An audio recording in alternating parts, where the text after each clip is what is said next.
Bonjour Jean-François Guéraud. Bonjour. Merci beaucoup d'être avec nous. On avait commencé la discussion hors antenne. Vous êtes spécialiste du crime organisé. Vous êtes directeur de l'Académie du renseignement. Vous connaissez bien les États-Unis. Vous leur avez consacré votre dernier livre que voici. Vous étiez d'ailleurs venu nous en parler en plateau. La mafia et la Maison Blanche, un secret si bien gardé de Roosevelt à nos jours. On va en parler. Vous êtes spécialiste des États-Unis, de la mafia américaine. Alors on l'a dit, donc des coups de feu qui ont retenti à proximité du terrain de golf où se trouvait l'ex-président américain Donald Trump hier après-midi. Il n'a pas été touché, il n'a pas été blessé. Mais c'est la deuxième fois qu'il serait visé par une tentative d'assassinat en 2 mois. L'enquête devra déterminer les motivations du suspect. Ça interroge quand même sur la sécurité des présidents américains. Est-ce qu'on sait ce qui a pu se passer pour qu'un ancien président comme ça, candidat à la présidence des États-Unis, se retrouve à portée de tir comme ça d'un homme armé d'un AK-47 ? Alors, je l'ignore, mais dans ce type d'événement, il me semble important de le recontextualiser. Il y a 2 contextes à avoir en tête. Le premier contexte, il est historique et anthropologique. L'Amérique est un pays violent. La psyché américaine est violente. Ce pays a été fondé sur le massacre des Amérindiens. Il y a eu une terrible guerre civile. C'est un pays dans lequel la violence interpersonnelle fait beaucoup de morts. Au XXe siècle, elle a fait plus de morts que les 2 guerres mondiales. Et c'est un pays qui a un record qu'on ignore souvent, c'est celui des guerres extérieures. C'est-à-dire que ce pays a passé 80% de son temps en guerre extérieure. Donc, le premier contexte est celui d'une violence profondément ancrée dans la psyché américaine. Le deuxième contexte, c'est celui d'une vie politique américaine elle-même violente. Et c'est là où on arrive au cœur du sujet. Ce pays est tout jeune, l'Amérique a été fondée en 1776, et pourtant il y a eu 4 présidents en exercice qui ont été assassinés, et il y a par ailleurs au moins 5 tentatives d'assassinat contre des présidents en exercice. Donc ça n'est pas rien. C'est déjà arrivé comme ça qu'un candidat à l'élection présidentielle soit victime de 2 tentatives d'assassinat en moins de 2 mois, comme ça en 2 mois ?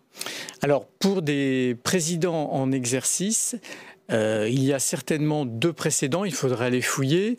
On a le cas de Gerald Ford, qui a fait l'objet de 2 tentatives d'assassinat en 1975.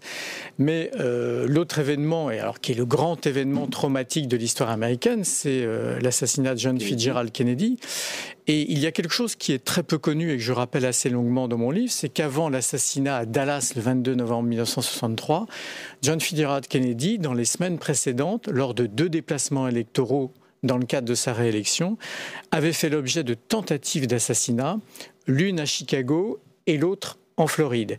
Et ces 2 événements à l'époque avaient été complètement passés sous silence et on ne les a découverts d'ailleurs que très tardivement, plusieurs décennies plus tard. Si l'on en revient à ce qui s'est passé précisément hier en Floride, le suspect se trouvait dans un buisson juste derrière la clôture du golf où était en train de jouer Donald Trump. Donc il était à 400-500 mètres de l'ancien président, ça veut dire qu'il était à portée de tir. Comment est-ce possible ? La sécurisation d'un homme public est toujours un casse-tête. Même dans le cas de l'ancien président des États-Unis. Même dans le cadre d'un ancien président des États-Unis. Je pense qu'il faut être extrêmement prudent et éviter d'être trop donneur de leçons. Alors, ce qui est certain, c'est que cette neutralisation préventive est un succès pour les services de sécurité américains. En revanche, ce qui s'était produit au mois de juillet dernier, lors de la première tentative contre Donald Trump, était un événement quand même beaucoup plus étonnant.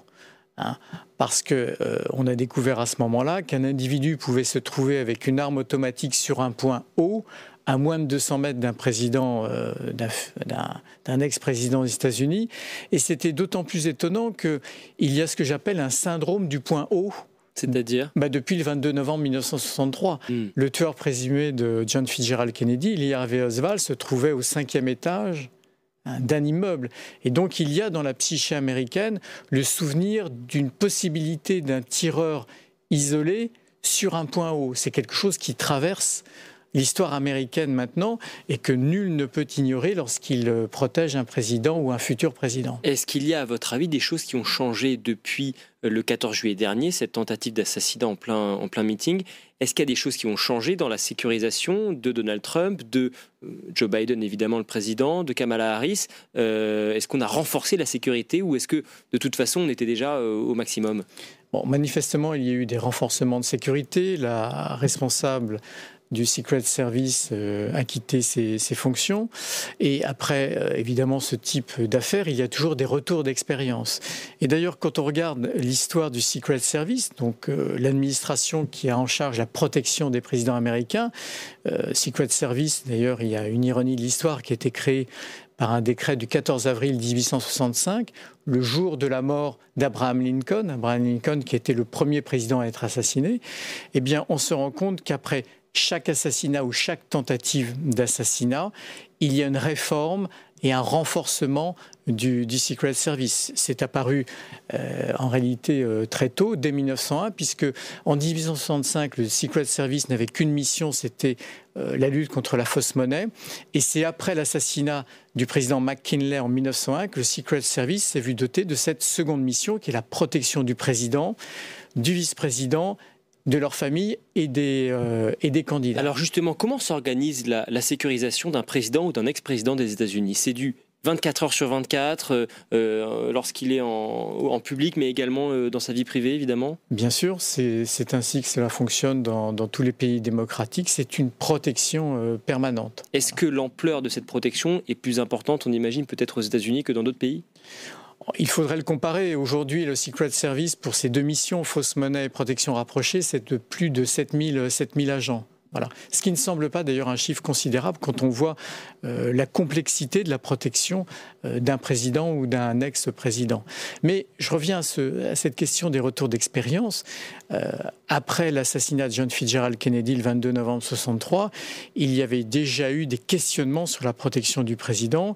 Et toutes les procédures ont été réformées après cet événement traumatique. Est-ce que ça a porté malgré tout son efficacité ? Il y a eu d'autres tentatives d'assassinat par la suite. Il y a eu les deux tentatives contre Gerald Ford, évidemment celle contre Ronald Reagan, qui a été à deux doigts de réussir.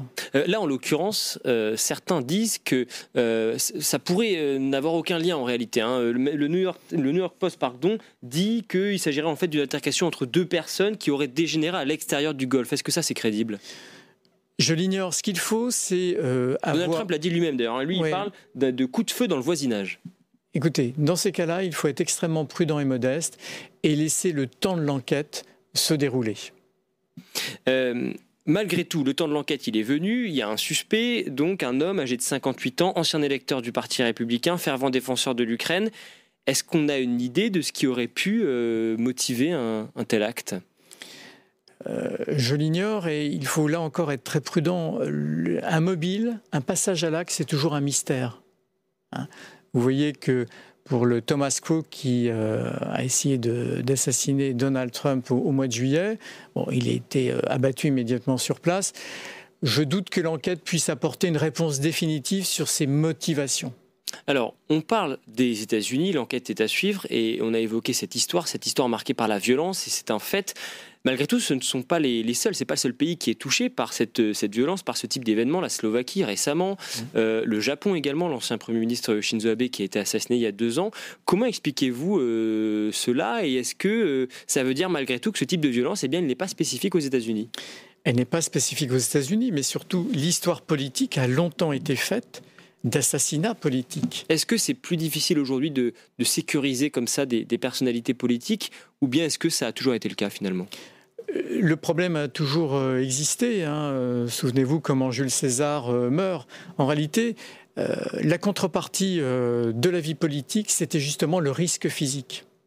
Et petit à petit, au fil des siècles, souvenons-nous des régicides, des monarchomaques sous l'Ancien Régime, etc. Et petit à petit, au fil des décennies, en particulier dans les démocraties, tout le jeu démocratique a consisté justement à pacifier les relations politiques pour évacuer petit à petit cette dimension violente et sanglante. Ce qui nous choque aujourd'hui était en réalité la norme de la vie politique de tout temps. Et il y a une spécificité malgré tout aux États-Unis, c'est quand même l'accès au port d'armes. Alors oui, ça évidemment, la facilité d'accès aux armes est une donnée essentielle, mais là encore, il me semble toujours un peu étrange de se focaliser sur l'outil.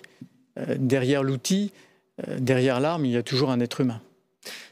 Comment voyez-vous les choses évoluer à présent, cette élection présidentielle qui va donc avoir lieu dans quelques semaines? L'ambiance est quand même assez particulière, là, elle est quand même marquée particulièrement par cette violence. Je crois qu'on ne peut pas en tirer de conclusions hâtives. On ne sait pas comment l'opinion américaine, et en particulier la frange la plus hésitante dans son vote entre Kamala Harris et Donald Trump, analysera la situation.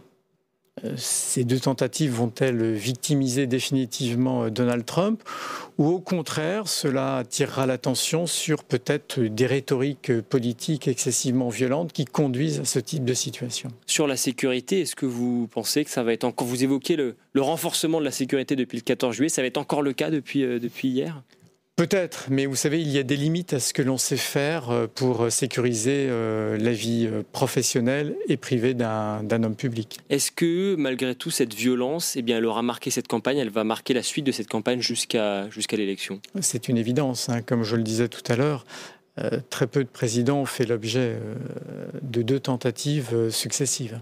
Est-ce que vous pensez, vous qui avez étudié la question notamment sur les services secrets, ça veut dire qu'il va falloir faire une nouvelle réforme, il va falloir à nouveau revoir comment fonctionnent les services de sécurité américains? Il y a des failles aujourd'hui qui sont évidentes et qu'il faut revoir? Il n'y a pas forcément de failles et de dysfonctionnement. On verra, il y aura évidemment à nouveau une enquête interne, il y aura peut-être une enquête du Congrès, mais l'idée selon laquelle il peut y avoir 0 défaut, aucune faille dans un dispositif, c'est une chimère, c'est une illusion. Rien n'est jamais infaillible, hein. Voilà. Un autre élément, et vous en parlez dans votre livre évidemment, vous le consacrez, c'est sur ces liens entre la mafia et la Maison Blanche. Alors évidemment, on ne va pas... tomber dans le complotisme, mais est-ce que il faut voir, est-ce qu'il est possible qu'il y ait des liens entre la mafia et puis ce type d'événement? On sait que ça a été très largement documenté dans le cas notamment que vous évoquez, emblématique, celui de Kennedy. La question s'est posée en effet pour l'assassinat de John Fitzgerald Kennedy, et c'est pour ça que j'y consacre un chapitre. Tout le problème de cette affaire du 22 novembre 1963, c'est qu'à l'époque, l'enquête a été mal faite. Voilà. Et donc, il demeure un doute. L'assassinat de John Fitzgerald Kennedy demeurera à jamais un mystère ou une énigme. Voilà, un espèce de rébus. Malgré tout, contrairement à ce que disent beaucoup d'historiens spécialisés aux États-Unis, l'historiographie a progressé. Beaucoup de livres tout à fait intéressants ont été publiés, des enquêtes, des témoignages sont apparus, et on peut dire qu'aujourd'hui, il y a 2 certitudes. Tout d'abord, la thèse du tireur solitaire, d'un individu seul, cette thèse ne tient pas. Et d'ailleurs, elle n'a jamais tenu, puisque, comme je le rappelle dans ce livre, il y a une grande commission d'enquête du Congrès qui a publié un rapport au milieu des années 70, le HSCA, House Select Committee on Assassination, qui tord le cou à cette la version thèse officielle du tireur solitaire qui était celle du rapport Warren. Et je suis donc toujours très étonné quand j'entends des historiens français ou des journalistes spécialisés des États-Unis dire que la thèse du tireur solitaire est une thèse crédible. Non, elle a été démontée par le Congrès des États-Unis et depuis on a des travaux historiques qui viennent bien nous démontrer qu'il y avait certainement un groupe de personnes. A conspiracy, c'est-à-dire une association de malfaiteurs, une bande organisée. Donc ça, c'est une quasi-certitude. La deuxième certitude, c'est que la plupart des thèses se sont effondrées. Et comme je le montre dans mon livre, la thèse qui semble aujourd'hui la plus solide, mais nous n'avons pas de certitude, mais la thèse qui est la plus solide, semble-t-il, c'est que plusieurs familles de la mafia italo-américaine ont souhaité à un moment donné mettre fin à l'action du ministre de la Justice, Robert Kennedy, qui était en train de littéralement détruire ces familles criminelles qui étaient quasiment toutes puissantes aux États-Unis. Voilà. Et donc, c'est la thèse la plus crédible. Et on voit bien qu'il y a encore des éléments qui sortent encore année après année, évidemment. Et d'ailleurs, vous les documentez dans votre livre. Merci beaucoup, Jean-François Guéraud. Je renvoie justement vers ce livre, donc La Mafia et la Maison Blanche, pour en comprendre davantage. Et vous revenez notamment sur le cas de Kennedy, mais il n'y a pas que celui-là, et on en a parlé aujourd'hui. Merci beaucoup, en tout cas, pour votre éclairage.